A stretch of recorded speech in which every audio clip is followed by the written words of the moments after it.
আসসালামু আলাইকুম। অবিরাম বাংলার সংবাদে সবাইকে স্বাগত জানাচ্ছি। আমি চিন্তিয়া হক। শুরুতেই সংবাদ শিরোনাম। চীনে 3 দিনের সফর শেষে রাতে দেশে ফিরেছেন প্রধানমন্ত্রী শেখ হাসিনা। বিমানবন্দরে আওয়ামী লীগ নেতাদের অভ্যর্থনা।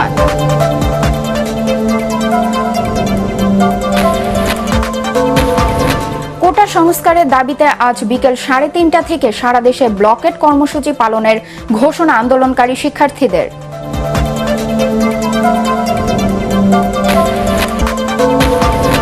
এবং দালালের খপ্পরে কিডনি বিক্রি করে এখন পঙ্গু জয়পুরহাটের কালাই উপজেলার 5 শতাধিক মানুষ। শরীরে বাসা বেঁধেছে নানা রোগ। শুনছিলেন সংবাদ শিরোনাম। এছাড়াও সংবাদে থাকছে দেশের টেলিভিশন শিল্পের অজানা তথ্য নিয়ে বিশেষ প্রতিবেদন। চীনে 3 দিনের সফর শেষে দেশে ফিরেছেন প্রধানমন্ত্রী শেখ হাসিনা। প্রধানমন্ত্রীকে বহনকারী বিমান বাংলাদেশ এয়ারলাইন্সের ভিভিআইপি ফ্লাইটটি গত রাত 12:30টায় বেইজিং থেকে ঢাকায় হজরত শাহজালাল আন্তর্জাতিক বিমানবন্দরে এসে পৌঁছায়। সেখানে তাকে অভ্যর্থনা জানান মন্ত্রী পরিষদের সদস্য সহ সরকারি কর্মকর্তারা। এ সময় ফুলের তোড়া দিয়ে প্রধানমন্ত্রীকে স্বাগত জানান আওয়ামী লীগ সাধারণ সম্পাদক এবং সড়ক পরিবহন ও সেতু মন্ত্রী ওবায়দুল কাদের। এর আগে স্থানীয় সময় রাত 10:15টায় বেইজিং ক্যাপিটাল আন্তর্জাতিক বিমানবন্দর থেকে দেশের উদ্দেশ্যে রওনা হন প্রধানমন্ত্রী শেখ হাসিনা।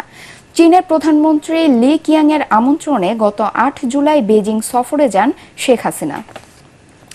কোটা সংস্কারের দাবিতে আজ আবারও আন্দোলনে নামবে শিক্ষার্থীরা। বিকেল 3:30টায় রাজধানী সহ সারা দেশে ব্লকেট কর্মসূচি পালন করবেন তারা।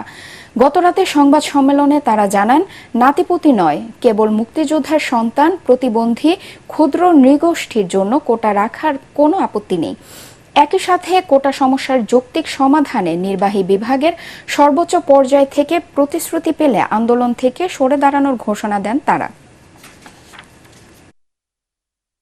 প্রতিবন্ধী, ক্ষুদ্র নৃতাত্ত্বিক গোষ্ঠী এবং মুক্তিযুদ্ধের সন্তান, আমি আবার বলছি, মুক্তিযুদ্ধের সন্তান, নাতিপুতি নামক কোন পোষ্য কোটা নয়। নির্বাহী বিভাগ থেকে সুস্পষ্ট ঘোষণা আসতে হবে, নির্দেশনা আসতে হবে যে একটি কমিশন গঠন করে একটি সম্পূর্ণ এবং স্থায়ী সমাধানের দিকে সরকার এই কোটা ব্যবস্থাকে নিয়ে যাবে।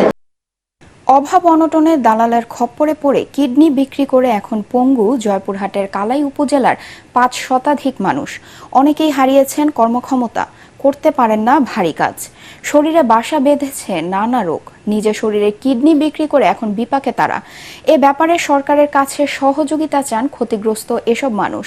জয়পুরহাট প্রতিনিধি রফিকুল ইসলাম রফিকের পাঠানো তথ্য ও ছবিতে আরও জানাচ্ছেন শরীফুল ইসলাম। অভাবের তাড়নায় 2005 সাল থেকে এখন পর্যন্ত জয়পুরহাটের কালাই উপজেলায় নিজের কিডনি বিক্রি করেছেন 5 শতাধিক মানুষ। দালালের খপ্পরে পড়ে যারা কিডনি বিক্রি করেছেন তাদের অধিকাংশই এখন পঙ্গু। ঋণ ও অভাবমুক্ত হতে কিডনি বিক্রি করলেও বাস্তবে তারা সর্বশান্ত। আক্রান্ত হচ্ছেন নানা রোগে, হারিয়েছেন নিজের কর্মশক্তি। শারীরিকভাবে সমস্যা হলো ভারী কাজ করতে গেলে একটু ব্যথা করে, অনেক ব্যথা করে। টাকাও দেয়নি, স্বপ্নও হয়নি, কষ্টই তো আছি। এখন সরকার যদি কোনো সহযোগিতা করে তাহলে কিছু একটা করা যাবে। নিজেই তো খুব একটা বিপদে পড়ে গেছে, কোনো কাম কিছু করতে পারতেছি না। টাকা দালালা ঠিকই বেঁচে আসে, ইটাদের বাড়ি করে দালালা ভোগ করছে, কিন্তু আমাদের স্বপ্ন ঘুম স্বপ্ন হয়, কোনো স্বপ্নে আমাদের হলো না। অথচ আগে যেভাবে ছিল ভালো ছিল, এখনই আরো শরীরের ক্ষতি, শরীরেরও ক্ষতি, সব দিকে সমস্যা। কালাই উপজেলা চেয়ারম্যান জানালেন, সবাইকে সচেতন করায় এখন কিডনি বিক্রি বন্ধ হয়েছে। ভুক্তভোগীদের সহযোগিতার আশ্বাস দেন তিনি। সবাই এখানে ব্যাপক গণসচেতনতা তৈরি এবং আইন শৃঙ্খলা বাহিনীর কঠোর নজরদারির কারণে এই দুর্নাম থেকে আমি মনে করি ইতিমধ্যে আমরা অনেকখানি মুক্ত হয়েছি।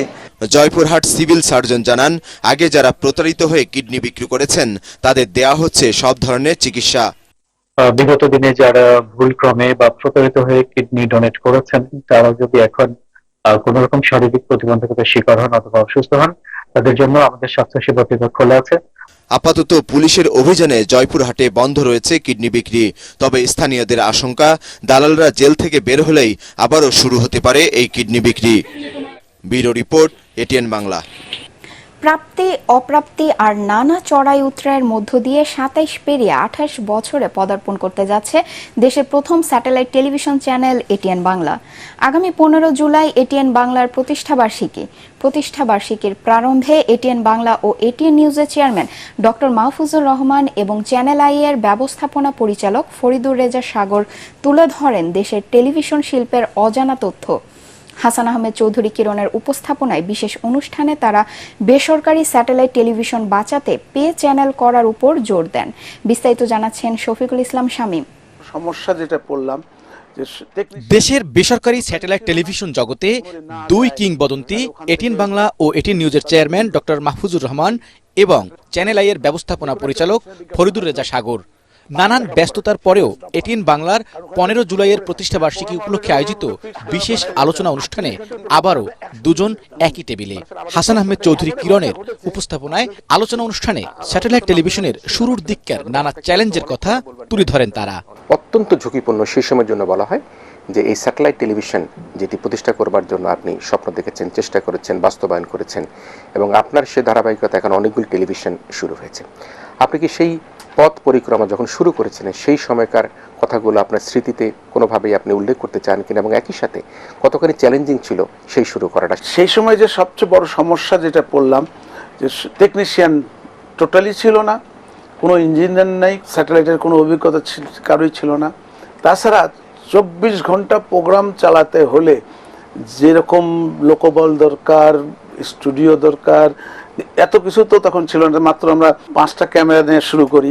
সাগর ভাইকে ধন্যবাদ জানাই যে উনারা এগিয়ে আসলেন, ইমপ্রেস টেলিফিল্ম উনারাই একমাত্র তখন প্রথম বাংলাদেশের এই শুরু করে নাটক টাটক বানায়, বিভিন্ন না তখন বিটিভিতেই ওনারা মেনলি দিতেন, মানে প্যাকেজ প্রোগ্রাম প্রথম ইমপ্রেস টেলিফিল্ম শুরু করে। সংবাদটা তো আগের দিন পড়ে দিল, পরের দিন ফুটেজগুলো মানে ছবিগুলো দেখানো হচ্ছে পরের দিন, এইভাবে কাটাতে হয়েছে। বিশেষ দিন হলে আগে টেপ পাঠাতে হয়েছে, বুঝে চিনতে পাঠাতে হয়েছে। বিশেষ করে বিজ্ঞাপনের ক্ষেত্রে একটা সমস্যা আমরা ফেস করতাম যে কোনো একটা প্রতিষ্ঠানের বিজ্ঞাপনে হয়তো 5 টাকা কম, এই ধরনের একটা বিজ্ঞাপন জানা যে আগামী 15 তারিখ পর্যন্ত 5 টাকা কম, তো 16 তারিখেই ওই বিজ্ঞাপনটা আর যাবে না।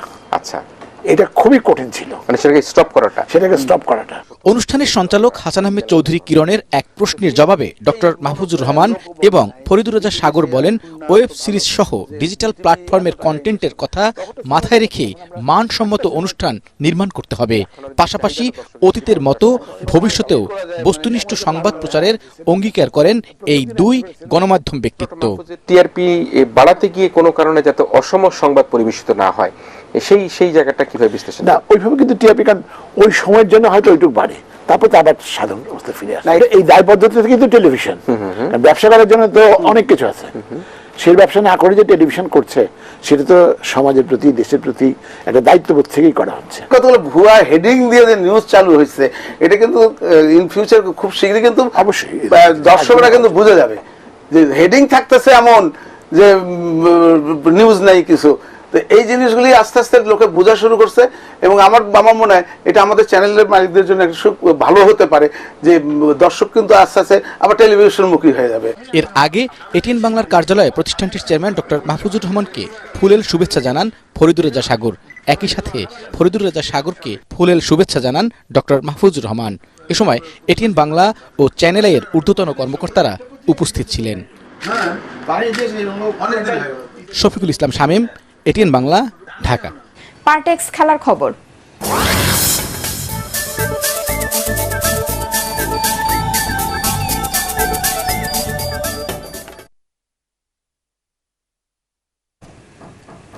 নেদারল্যান্ডসের স্বপ্ন ভেঙে ইউরো ফুটবলের ফাইনালে উঠেছে ইংল্যান্ড। ডর্টমুন্ডের সিগন্যাল ইদুনা পার্কে শেষ মুহূর্তের গোলে ডাচদের 2-1 ব্যবধানে হারায় সাউথগেটের দল। শিরোপা লড়াইয়ে 15 জুলাই স্পেনের মুখোমুখি হবে তারা। এস এম আশরাফের রিপোর্ট।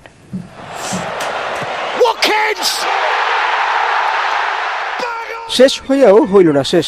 রবি ঠাকুরের কবিতার লাইন মনে করিয়ে দিলেন অলি ওয়াটকিনসন। ঘড়ির কাঁটায় তখন 90 মিনিট। অতিরিক্ত সময়ের প্রস্তুতি নেওয়া ম্যাচ অ্যাস্টন ভিলা তারকা শেষ করে দিলেন নির্ধারিত সময়েই। তাতে টানা 2বার ইউরোর ফাইনালের মঞ্চে ইংল্যান্ড, এই জয়ে প্রথমবারের মতো নিজ দেশের বাইরে আয়োজিত কোনো বড় টুর্নামেন্টের শিরোপার মঞ্চের টিকিট পেল থ্রি লায়নরা। অথচ ম্যাচের প্রথম দিকের চিত্রটা ভিন্ন আভাসই দিয়েছিল।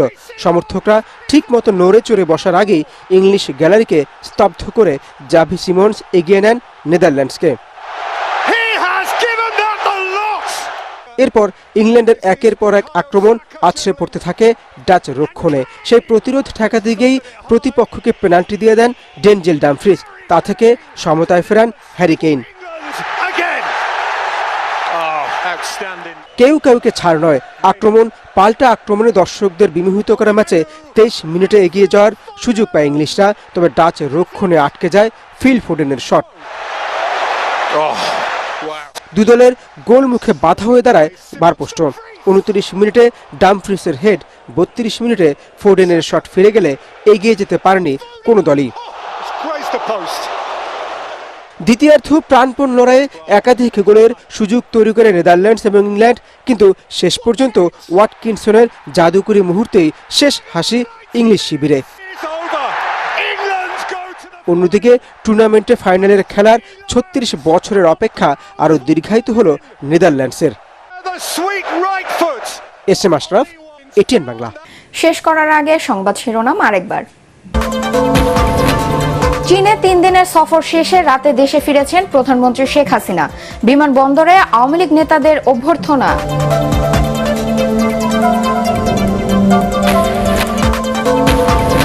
কোটা সংস্কারের দাবিতে আজ বিকেল 3:30 থেকে সারা দেশে ব্লকেট কর্মসূচি পালনের ঘোষণা আন্দোলনকারী শিক্ষার্থীদের।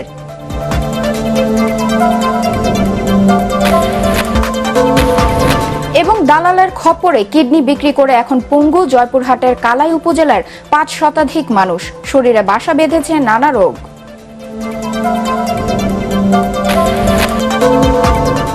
পরবর্তী সংবাদ দেখার আমন্ত্রণ জানিয়ে এখনকার মতো শেষ করছি। এটিএন বাংলা সংবাদ ইউটিউবে দেখতে ব্রাউজ করুন youtube/ATN Bangla News। ধন্যবাদ সবাইকে।